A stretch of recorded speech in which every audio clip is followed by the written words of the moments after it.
Okay guys, welcome to the vlog. Ayan, so medyo iba yung background natin ngayon, ano? Nagamit din namin yung balcony namin sa wakas. Sa wakas. Tapos yun, ilinis na rin ni Emma to. Pero Kasi, magulo na naman. ano guys, ang tagal namin ni to. Siyempre, alam nyo naman, nag-winter, di ba? Dumating kami September, tapos biglang lumamig na ng October, November, December, January, February, March, hanggang sa ngayon lang kami nakapag-stay dito sa sa balcony. Alright, so Nagkape kasi ikaw dito, wala, ikaw, frozen ka na. Oh. Ngayon lang talaga yung best time na magamit tong balcony. yes, kaya lubos-lubosin natin to. Okay, tsaka para may iba naman yung view natin, no? Hindi yung doon kami sa, hindi ako minsan sa kotse ako, minsan doon lang sa sofa. So, lagi na lang yun. Oh, at least may iba naman. So yun guys, bali pag-usapan natin ngayon kasi nga maraming kasi pag-uwian from Canada to Philippines. Okay, so unang-una natin guys, ano na natin, bilisan na natin. Unang-una guys na bakit nag-uuwian yung mga Pinoy pabalik dyan sa atin sa Pilipinas is yung high-end. Unrealistic expectations. Ayan, so ito yung nag-expect ka ng sobra-sobra dito sa Canada. Although, di ba, meron kaming video bakit kami pumunta dito sa Canada. So, syempre, lahat ng ni-reason namin doon about positive points. Pero, syempre, kapag nasobrahan talaga yung expectation mo pag land mo dito sa Canada, hindi yun na-meet. So yun, madi-disappoint ka. Yung parang feel mo pag pumunta ka sa Canada, perfect na, Good life, paradise, travel lang, high pahinga salary, lang, ganyan. Yung mga So, expect mo kasi agad eh. yun na, nag-expect ka ng masyado ring maaga. Although pwede naman talagang mag-dream or mag-expect, pero yun later on na para sa mga baguhan na tulad Kagaya natin. Kaya kami rin, talaga sinet namin actually sa mind namin na ganito, parang ang aabutan namin dito ay hindi paradise agad-agad. Oo. So, marami tayong mga challenges na i-face bilang baguhan. So, yan, mas makakatulong yun na i-mindset nyo na. Oo, kesa parang yung umasa ka ng... kesa ma-disappoint kayo Oo. pagdating nyo dito. So, yun yung isa sa mga reasons bakit nag-uuwian yung ibang Pinoy from Canada na nag-spend na sila ng million just to travel at makapunta dito sa Canada. Pero yun, yan, because of their unrealistic expectations, yan, uwi muna sila. Yeah. Oh. So ito naman guys, pangalawa sa mga dahilan kung bakit nag-uuwian ng mga Pinoy from Canada to Philippines is yung not finding the desired job. So yan, 'di ba? Usually yung iba may mga stable job na 'di ba sa Philippines. Syempre kahit na may stable job sa Philippines, di pa rin natin maiwasan 'di ba mangarap ng mag-Canada. Pero yun, usually din kasi kahit na galing ka sa professional job, yan maganda na yung job mo sa Philippines, hindi automatic okay na rin yung pagdating job mo na dito, same. aabutan mo dito. So, yun nga, di ba, may vlog ako na back to zero yung pagiging lawyer ko. Kasi hindi ko rin naman talaga ina-expect from Philippines lawyer ako, magiging lawyer din ako pagdating ko dito sa Canada. Although, syempre, marami tayong processes na pagdadaanan kung gusto natin i-retain yung mga professional careers natin. Yeah. So, yung iba, nadidismaya, Oo. yan, kunwari, engineer ka, hindi mo agad nakuha Pagdating yung dito, yung job na pagiging engineer, yung iba nagdadaan pa sa pagiging cleaner, ganyan. totoo. Yung mga may hirap na job, so sumusuko agad sila. So yun yung isa sa mga reasons din bakit sila nag-uuwian from Canada. pero tayo hindi tayo uwi. Hindi pa. Hindi pa. Hindi. Kakayanin. Syempre, Kaya, at least kaya. nakikita natin, ito yung mga challenges, diba? Isa-isahin natin, check natin, o yung kung kaya ba o hindi. At least then, sabihin nyo na, hindi ako magiging katulad nito, ay hindi ako mag-give up sa ganitong reason lang. Yes, Yan. correct ka dyan, Mrs. Yun. Aprado. Then pangatlo naman guys is yung very cold weather. Yan. So, Eto, syempre, based dito sa Alberta ha, kasi Oo. iba-iba naman yung ano eh. oo, kasi dapat talaga nire-research yung provinces na pupuntahan. Kaya kami din nung nag-consider ng province, ni-research namin kung ano yung weather ng province na yun. Actually, hindi namin first choice itong Alberta. Yeah. First choice Yeah. namin, BC, Toronto. BC Tsaka muna. BC. BC muna. In British Columbia, BC muna. kasi nga maganda yung weather. Pero syempre, upon further research, sobrang Cost of high living. cost of living. So, nawala yun, X Grabe yun. yun, oo. So, pero kasi weather-wise, kung papipiliin, British Columbia. Oo. Pero May umaayaw rin actually sa British Columbia kasi maulan doon. Hindi, tsaka sobrang mahal talaga.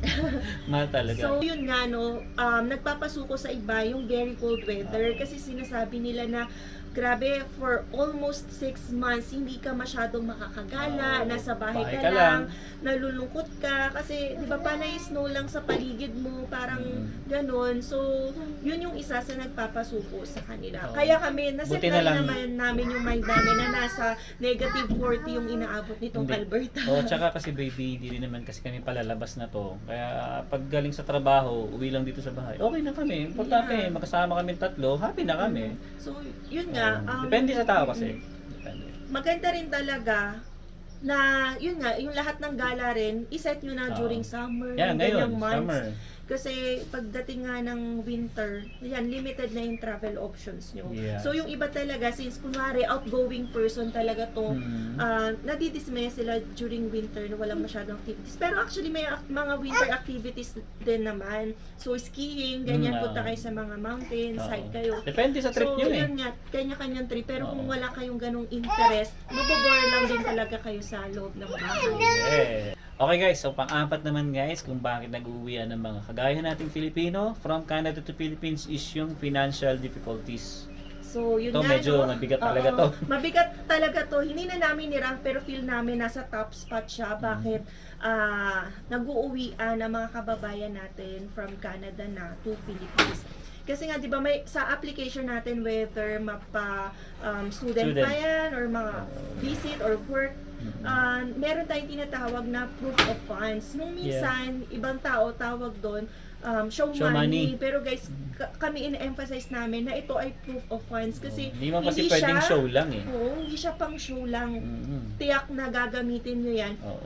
Pagdating nyo dito sa Canada, proof of funds, ibig sabihin may pambayad kayo ng tuition, may pambayad kayo ng renta ng bahay for 1 whole year, may pangbayad kayo ng bills, tapos yan, kung ano-ano pang bayarin dito sa Canada kasi guys, sobrang taas din talaga ng cost of living dito. So, kung hindi kayo ready sa finances, yan, yun yung magpapasuko. Kasi kapag aasa kayo sa utang, ganyan, o sa loan, medyo mahirap, nakakaano din yan, affect ng mental health, kasi hindi mo alam kung saan ka kukuha na next month, ganyan, lalo na ngayon na tumataas yung cost of living dito. Kami na nga lang guys, diba? Lagi kong, eto, mga past few vlogs namin, yung pagtaas ng rent namin ng bahay, sobrang laki nun. Oo, so Diba, yan. kung hindi nyo pinaghandaan yun, or yung kung wala kayong savings, medyo mahihirapan kayo.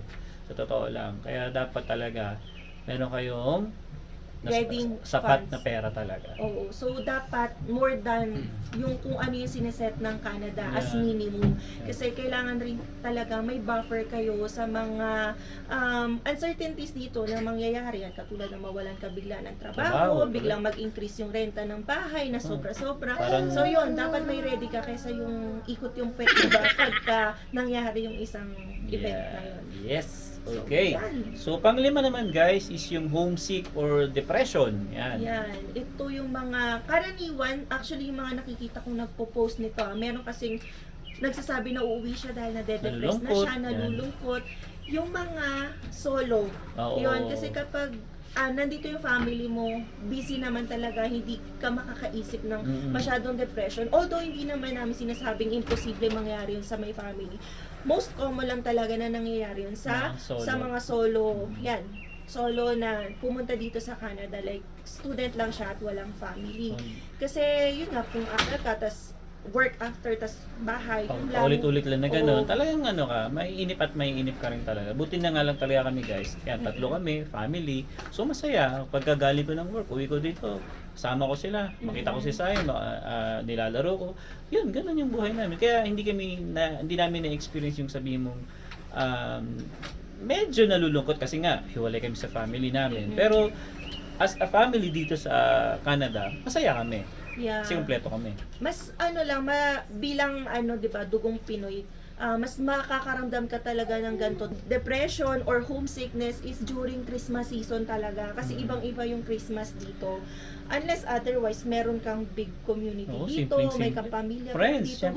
Tahimik lang talaga. So, kung gusto niyo 'yon malagpasan at hindi kayo matulad sa mga Pinoys na nag-uuwian due to homesickness or depression, iandaan nyo na yung sarili nyo na ganito yung aabutan nyo. Pero Yeah. yun nga, maganda, mag-connect kayo sa ibang Pinoys dito. Maraming communities, marami Pero- kang pwedeng maging friends. Yan, so Yeah, more pero on syempre connections. guys, ano rin ingat din sa makakasama nating Pilipino kasi alam naman natin guys yung mga crab mentality, di ba nila na tinatawag.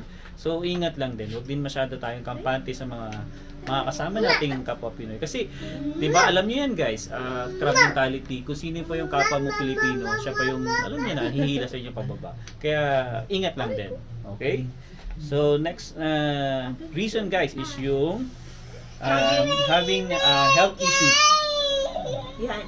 Having health issues, yun nga, no, di ba, parang sasabihin natin sa Canada, positive, ganyan, kapag nagkasakit ka, may hospital naman, free hospitalization, pero yun nga, under the tax. Pero, minsan din, kapag nasobrahan ka sa work, di ba, double job, triple job, yung doon pa rin yung dahilan ba't ka magkakaroon ng sakit. Oo. And kapag nagkasakit ka, syempre, mas iisipin mo, sana kasama ko na lang yung mga kapamilya ko, na aalagaan ako. Ganyan kasi, di ba, pag nagkasakit dito, minsan sa ospital ka lang, ikaw lang mag-isa. Oo, isa lang guys, mag-isa ka lang. Minsan, yung kakilala mo Dalaw-dalaw lang. dialysis, Oo, yung hindi supervisor ko. fix na nandun yung relative para bantayan ka. Mm. So, mag-isa ka lang. So, more on, mas hahanapin mo na sana nasa Pilipinas Pilipinas ka at kapamilya mo yung nag-aalaga sa'yo. So, may mga ganong reason din na ba't pinipili ng ibang mga kababayan natin na umuwi ng Pilipinas instead mamalagi dito sa Canada. Okay.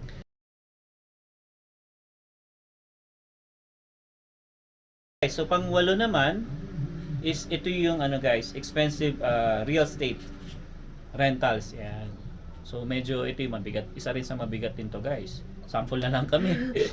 Yan, marami nang nagme-message sa amin, no. So, sabi, ay nagtatanong, worth it pa po ba pumunta dyan? Kasi nga, ang dami na ring nagrereklamo o nakakakita sila ng nagpo-post na ang mahal ng araw talaga ng cost of living dito.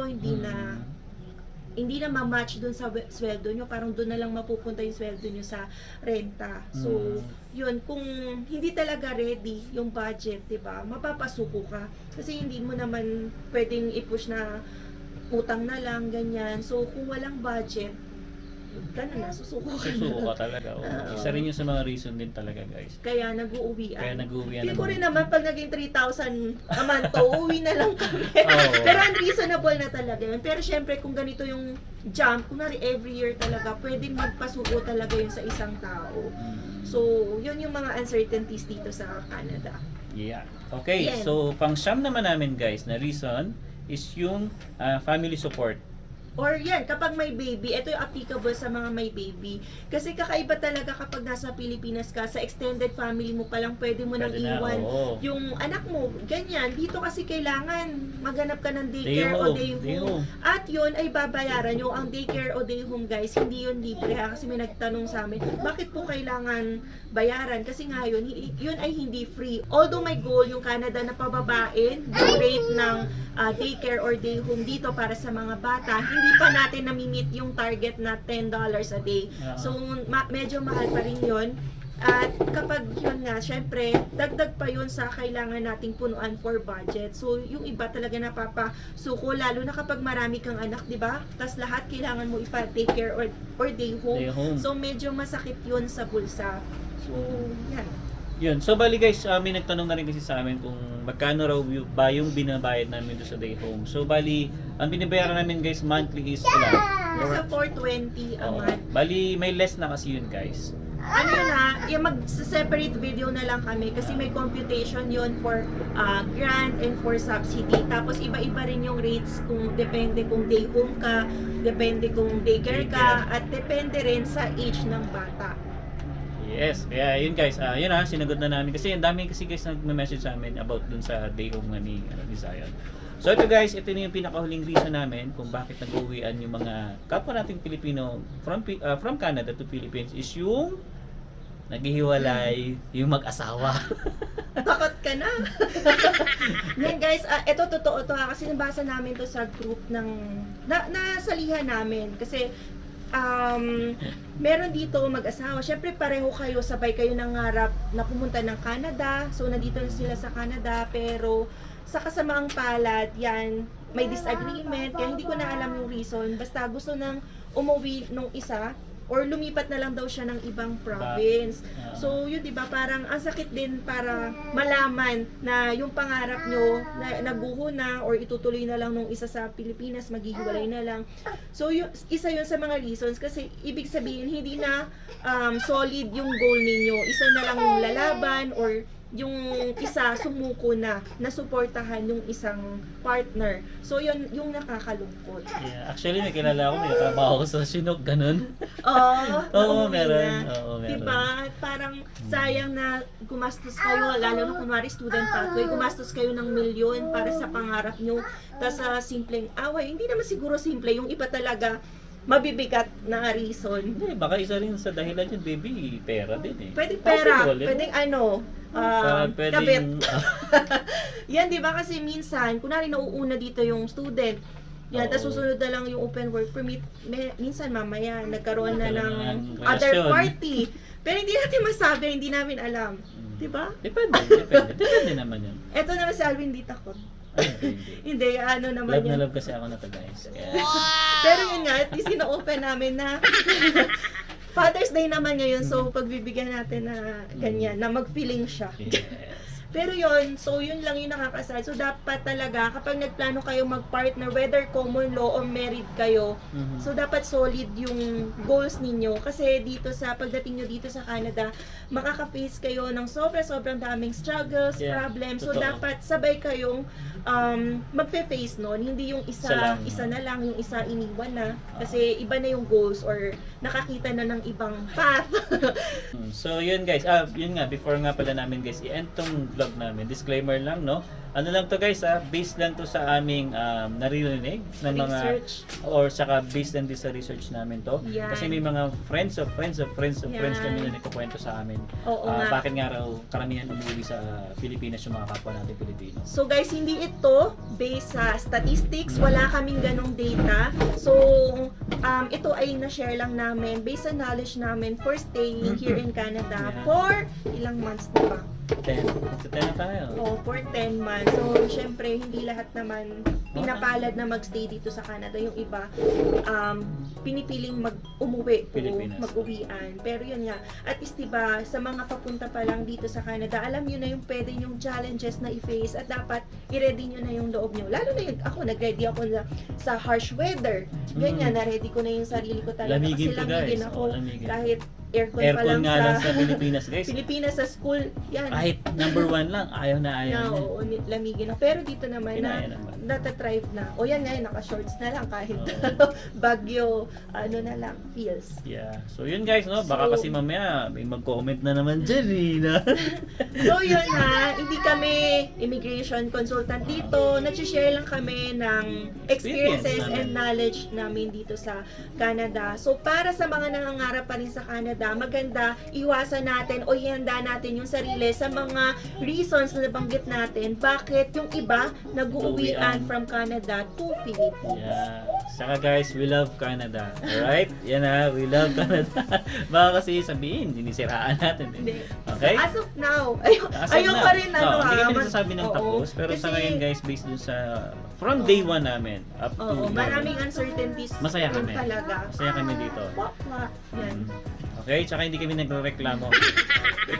Okay? So ano, Okay. ganito na siguro itong vlog natin. Yeah. So yun guys, I hope na nakatulong itong vlog namin sa inyo. If may mga question kayo guys, just leave a comment sa comment section namin. And try namin sagutin ni Emma yan. Basta pag may time kami.